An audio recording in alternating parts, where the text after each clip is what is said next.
Sports car racing is in the midst of a golden era, with the hypercar regulations across IMSA and the World Endurance Championship bringing massive manufacturer interest back into the sport.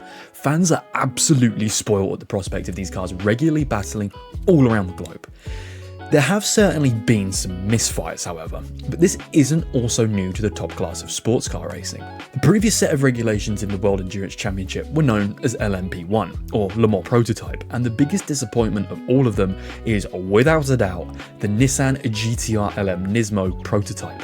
Built from the ground up as to not copy rivals such as Audi, Nissan went for a dramatically different design as to what was normal. The most notable aspect of this was that the car was front-engined, despite basically every other prototype in this century deciding otherwise. On top of the fact, it was front-wheel drive. The logic was that they would make the front end of the car do the vast majority of the work. This also came into factoring the aerodynamic capability of the car, with the perception that Nissan had being that rear-engine cars are draggy and aerodynamically inefficient at the rear as a result of their engine layout. So they plopped the 3-litre twin-turbocharged V6 in the front. It would only ever take part in one singular race, Le Mans in 2015, but qualifying would soon show how disastrously slow the GT-R LM was.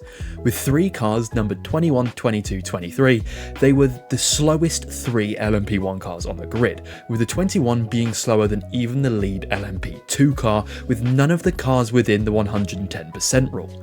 The 21 retired with a suspension failure, the 22 would finish but below 70% of the total distance, and the 23 had a gearbox failure. I get that teams recently like Van Wall and Isotta have been well off what should be the standard, but these are tiny companies compared to the industry giant of Nissan, who ducked back out of endurance racing after just one solitary embarrassment with the GT-R LM.